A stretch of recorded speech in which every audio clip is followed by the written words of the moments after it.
Hi you all, and welcome to my channel. My name is Brianna, and if you are looking at this video, it's because you have taken some interest in pharmacy technician or in the process of becoming one.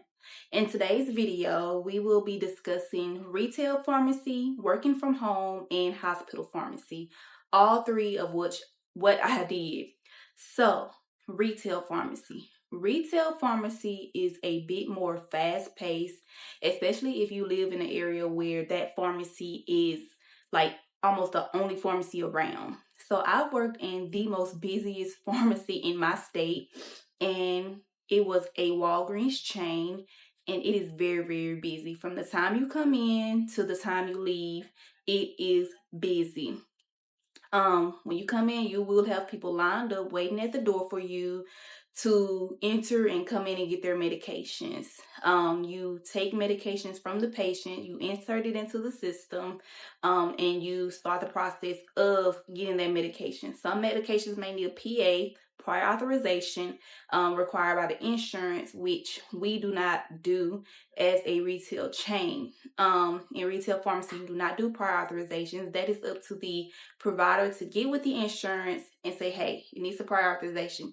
However, some customers do call their insurance and let them know it needs a prior authorization. The thing to know is patients are not familiar with the process of prior authorizations and any other thing you tell them. They are just more so focused on getting their medications, and that's it. So they don't really understand the process. In that aspect, I would say to just remain calm and try to explain as best as you can. And if you need to, have your pharmacist step in.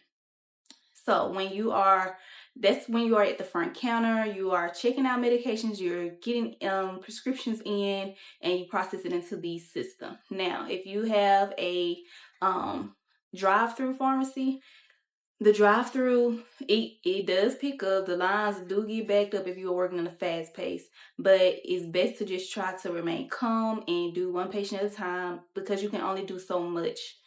From there, you are taking prescriptions. You can intake prescriptions, and you do check patients out.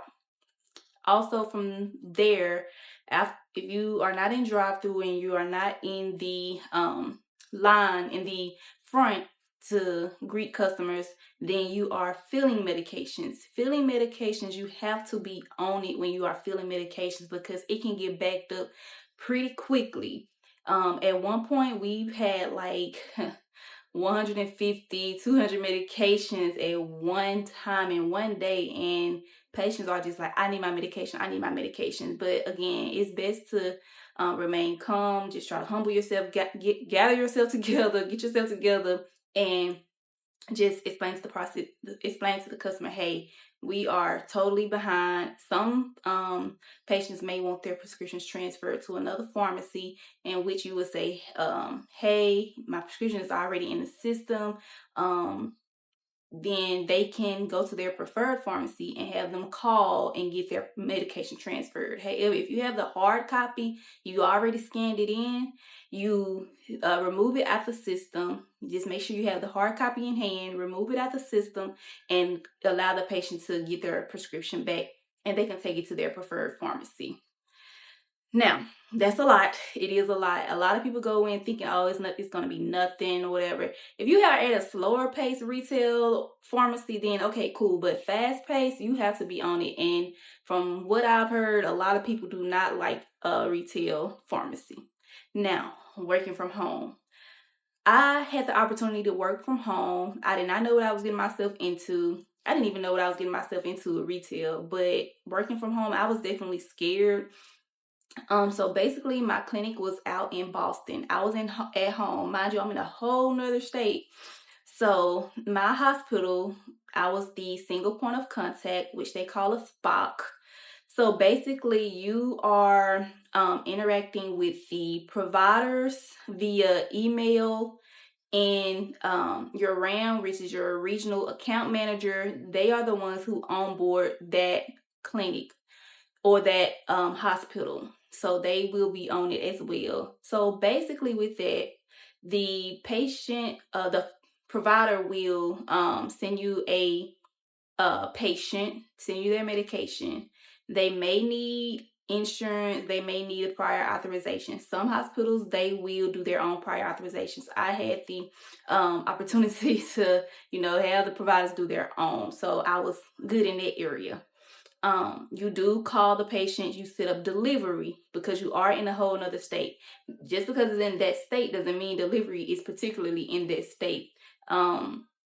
There were people all over, like all over everywhere, and you will call, set up delivery to that patient's house. You would input insurance. Again, you would do insurance for retail pharmacy as well.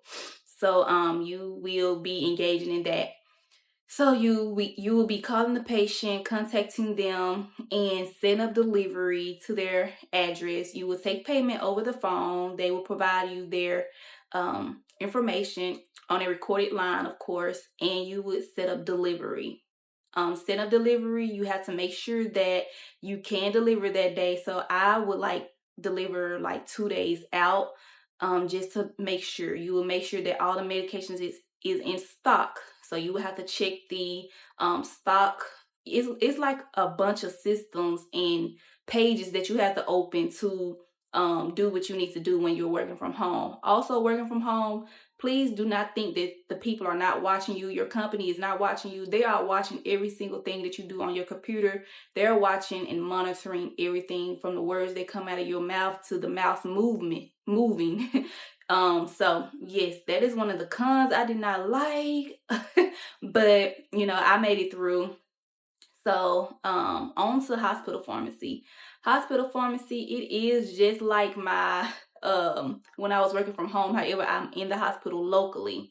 It's basically the same thing that I do there, except I do not call or contact patients. The only thing that I do is I am test billing. So even though I am at the hospital, I don't work directly through the hospital, with the patients and stuff. I work with a different company, but I can tell you hospital what they do because I see it. I work in the pharmacy. I'm just in the office.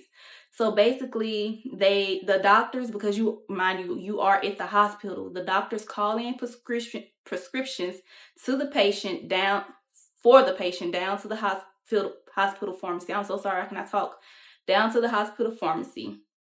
Once they do that, depending on whether they are meds to bed, meaning when they get the prescription that the doctor called in, they have to fill the medication. They have to run the insurance, make sure everything is processed. They have a card on file, or one of their family members may come down and pay for the medication themselves.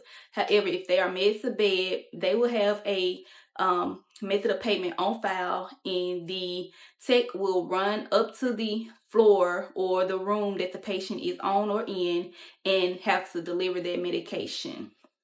I don't know if you all been in the hospital and you see those little tubes that when you're at the bank and you have to put your money in the tube and it's goes up. They have those too down in the pharmacy. So when their prescription gets ready or whatever, they can put the medication inside the tube and send it on up.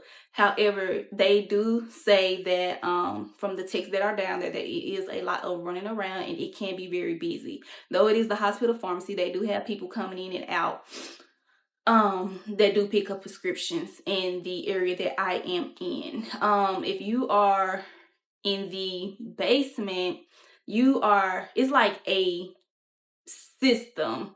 You'll either be here at this station intake, you'll be at this station filling, or you'll either be at this station, on computer doing whatever needs to be done to the medication. It's a lot of components when you are down in the basement pharmacy.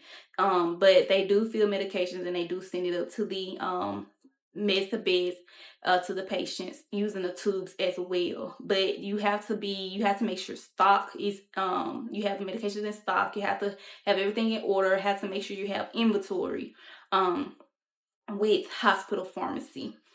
Now, far as pay, I would say working from home and the job that I do now, because it's basically the same thing, I would say that it is better, but it all depends on your experience and if you are certified or not.